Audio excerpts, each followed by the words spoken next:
अष्टांग योग बताने के बाद में फिर जीवों की गति बताई है कि जीव इस धरती पर जन्म लेता है और जन्म लेने के बाद में फिर अपने परिवार के भरण पोषण में चला जाता है। निद्रया ह्रियते नक्तम, दिवा व्यर्थ कर्म भी, रात्रि सोने में व्यतीत हो जाती है, दिन इधर उधर के कामों में चला जाता है और ऐसे ही कर्मों को करते फिर बूढ़ा हो जाता है।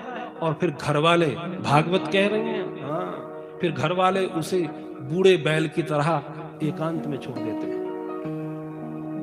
जैसे किसान जब तक बैल में बल है तब तक उससे हल जोतता है, परंतु जब वो बलहीन हो जाता है तो उसे छोड़ दिया जाता है।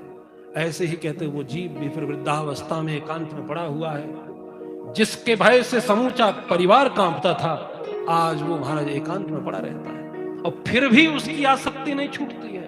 भगवान कपिल देव कहते हैं माता, फिर भी वो संसार में है, फिर भी वो भले ही उसके पुत्र वधू उसे कोस रहे हैं, फिर भी उसका मन उन्हीं में जा रहा है, तब भी भगवान में नहीं लगता है। क्योंकि जीवन भर जिसका अभ्यास किया है, मृत्यु उपरांत भी वृद्ध होने पर भी फिर वो वही रहता है और फिर दुर्गति हो जाती है।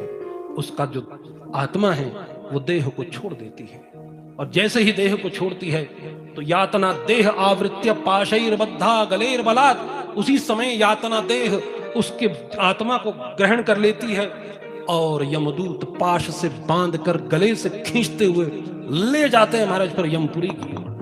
और इतना कठिन मार्ग है हे माता, शुत्रिड परी तुर्क दवा नला निलय संतप्यमान है पतितप्त बालुकै, कृच्छेण पृष्ठे कशया चताड़ितश चलत शक्तोपि निराश्रमोदके।